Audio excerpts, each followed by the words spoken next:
Assalamualaikum warahmatullahi wabarakatuh. Alhamdulillahirabbil alamin. Assalatu wassalamu ala asyrafil anbiya'i wal mursalin wa ala alihi wa ashabihi ajma'in. Kaum muslimin dan kaum muslimat rahimakumullah. Ketika seorang hamba telah diberi hidayah oleh Allah Azza wa Jalla berupa iman kepada Allah Subhanahu wa taala, maka ini adalah sebuah nikmat yang terbesar yang Allah berikan kepadanya. Oleh karena itu, seyogianya seorang hamba senantiasa mensyukuri nikmat Allah berupa hidayah tersebut. Namun sebagai seorang manusia, bagaimanapun upaya yang dilakukan agar dapat istiqomah dalam berbuat baik, namun terkadang dia terjerumus dalam kemaksiatan dan dosa.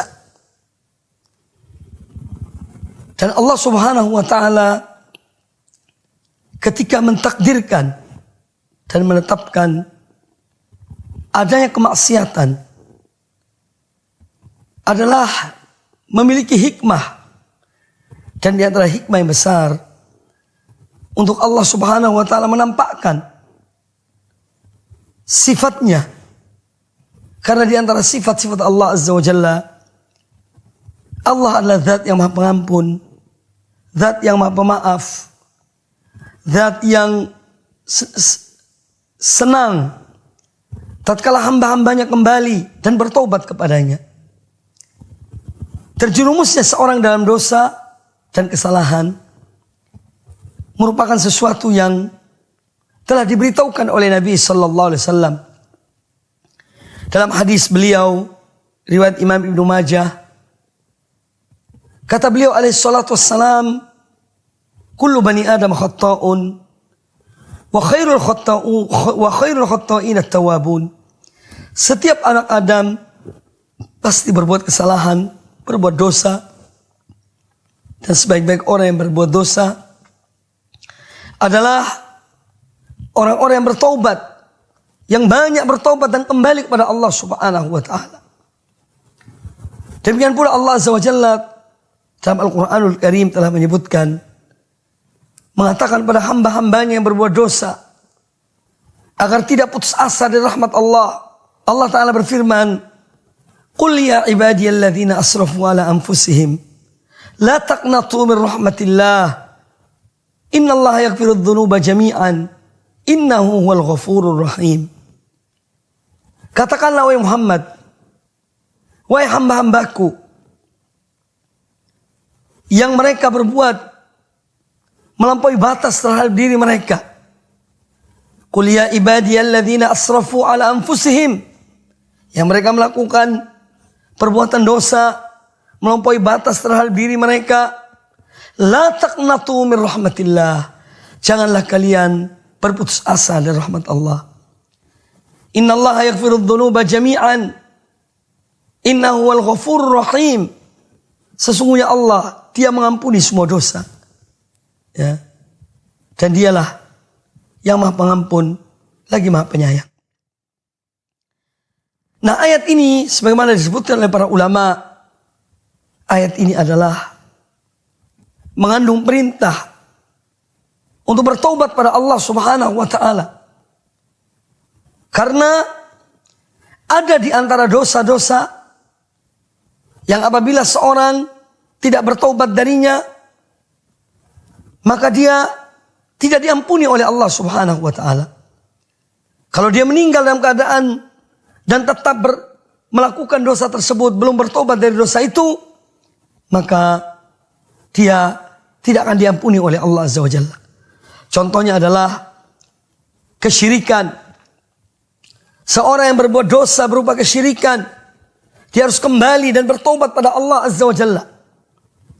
Nah, yang terpenting dari apa yang kita simak tadi, ketika kita mengetahui bahwasanya manusia terjerumus dalam dosa, dan sebaik-baik orang yang berbuat dosa adalah yang kembali kepada Allah Subhanahu wa taala, yang banyak bertobat pada Allah Subhanahu wa taala, maka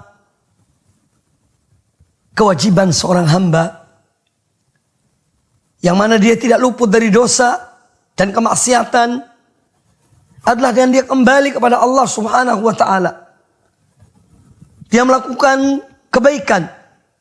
Dia mengadakan perbuatan yang baik sesudah dia berbuat keburukan. Sebagaimana disabdakan oleh Nabi sallallahu alaihi wasallam, wa atbi'is sayyi'atal hasanata tamhuha. Dan ikutilah satu perbuatan buruk dan engkau melakukan perbuatan yang baik. Para ulama menyebutkan melakukan perbuatan yang baik setelah melakukan perbuatan yang buruk, yang pertama adalah dengan bertaubat pada Allah Azza wa Jalla. Seorang mengakui akan dosanya dan kesalahannya. Yang kedua adalah dengan memperbanyak amal-amal kebaikan setelah seorang melakukan perbuatan dosa dan kesalahan. Dan ada sebuah hadis Nabi sallallahu alaihi wasallam yang mana hadis ini tentu mendorong seseorang untuk senantiasa bertobat dan kembali kepada Allah Subhanahu wa taala serta melakukan amal-amal kebaikan setelah dia melakukan suatu perbuatan dosa, suatu kemaksiatan atau suatu kesalahan. Diriwayatkan oleh Imam At-Tabrani dalam kitabnya Al-Mu'jamul Awsat dari sahabat Abu Dzar Al-Ghifari radhiyallahu anhu, beliau mengatakan bahwa Rasulullah sallallahu alaihi wasallam bersabda, "Man ahsana fima baqiya ghufira lahu ma madha." Man ahsana fima baqiya. Barang siapa yang dia berbuat baik pada sisa-sisa umurnya, pada sisa-sisa kehidupannya, niscaya dia akan diampuni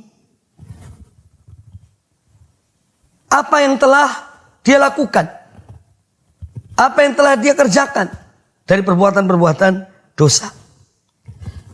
Kemudian kata Nabi sallallahu alaihi wasallam, "Wa man asaa fima baqiya ukhidha ma madha wa ma baqiya." Wa man asaa, dan barang siapa yang dia tetap berbuat jelek ya pada sisa-sisa umurnya, maka dia akan diberi sanksi dari dosanya yang terdahulu maupun yang kemudian. Nah, hadis ini sebetulnya apabila seorang merenungkannya, betapa Allah Subhanahu wa taala memiliki rahmat dan ampunan yang besar kepada hamba-hambanya.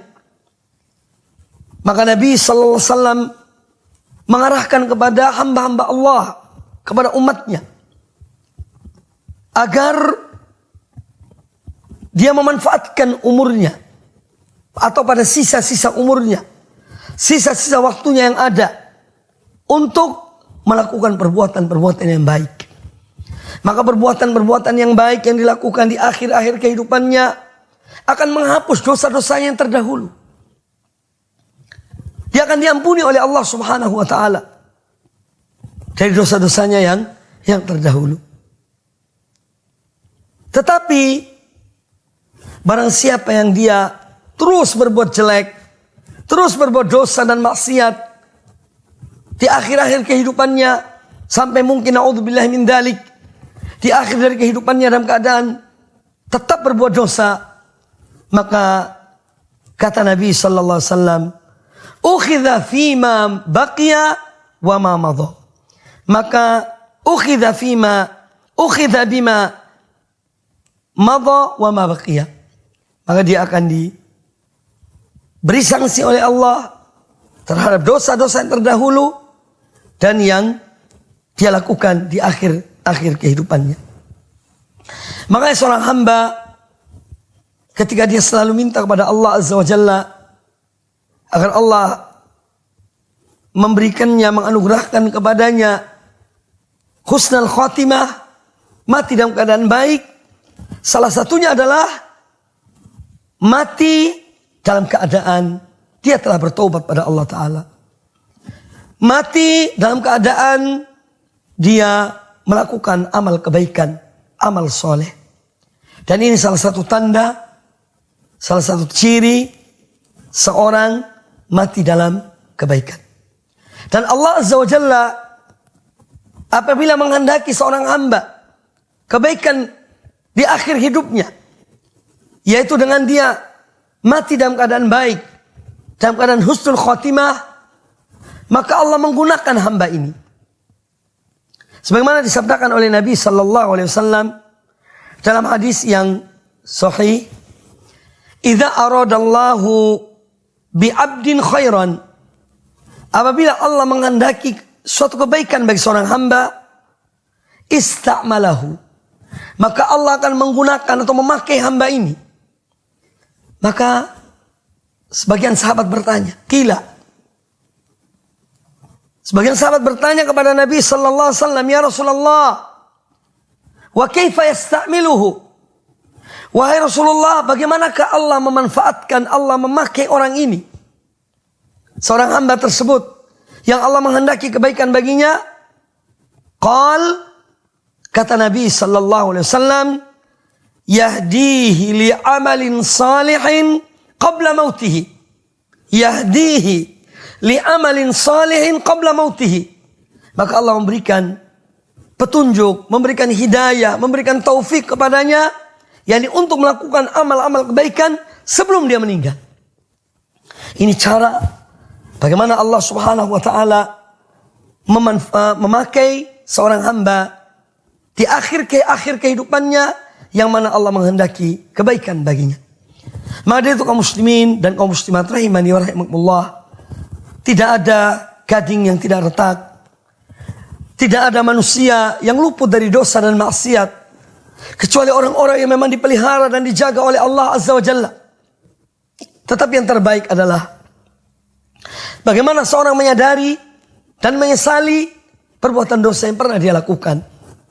Kemudian penyesalan itu menggiring dia, membawa dia kepada taubat, kepada amal kebaikan sampai akhir dari kehidupannya. Seorang yang pernah melakukan kesyirikan, tinggalkanlah kesyirikan itu. Hijrahlah dari kesyirikan kepada tauhid. Seorang yang mungkin melakukan perbuatan-perbuatan yang tidak dicontohkan oleh Nabi sallallahu alaihi wasallam, maka tinggalkanlah perbuatan itu. Hijrahlah dari perbuatan tersebut kepada sunnah Nabi sallallahu alaihi wasallam. Seorang yang pernah terjerumus dalam perbuatan-perbuatan dosa dan maksiat, hendaklah dia berhijrah dari perbuatan dosa tersebut kepada perbuatan ketaatan, sebagaimana yang disabdakan oleh Nabi sallallahu alaihi wasallam dalam hadis sahih riwayat Imam Muslim, "Wal muhajiru man hajara ma nahallahu an." Dan seorang yang berhijrah adalah orang yang meninggalkan apa yang dilarang, apa yang dilarang oleh Allah Subhanahu wa taala. Dia meninggalkan apa yang dilarang oleh Allah, dan dia tentu kembali kepada Allah dan melakukan ketaatan-ketaatan pada Allah Ta'ala. Semoga Allah Azza wa Jalla senantiasa memberikan pada kita taufik, memberikan kekuatan untuk kita selalu kembali kepada Allah, menyesali perbuatan dosa yang kita lakukan, menyesali waktu dan umur kita yang berjalan, yang berlalu, ya. Dan di saat-saat itu mungkin kita melakukan dosa atau menyia-nyiakan kesempatan yang ada. Semoga semua itu diampuni oleh Allah Subhanahu wa taala, dan kita mengisi kehidupan kita adalah dengan beribadah kepada Allah Subhanahu wa taala sampai akhir dari kehidupan kita. Semoga apa yang disampaikan bermanfaat bagi kita semuanya. Aqulu qouli hadza wallahu taala a'lam. Wassalamualaikum warahmatullahi wabarakatuh.